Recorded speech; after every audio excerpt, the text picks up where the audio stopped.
रात का आखिरी वक्त, सहरी का वक्त, आपकी आंख खुलती है, आप ये कह दें सुब्हान अल्लाह वल्हम्दुलिल्लाह वला इलाहा इल्लल्लाह वल्लाहु अकबर वला हौला वला कुव्वता इल्ला बिल्लाह, जो फिर जुबान से निकलेगा वो रद्द नहीं होगा।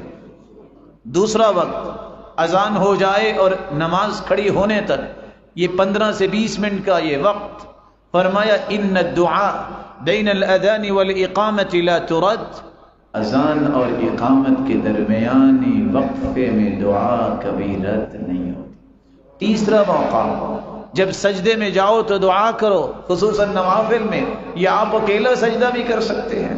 अक़रब मा यकूनुल अब्दु मिन रब्बिही व हुवा साजिद, जब सजदे में जाओ तो ये कैफियत अल्लाह के करीब सबसे ज्यादा बंदा उस वक्त होता है जब वो सजदे में होता है। चौथी चीज,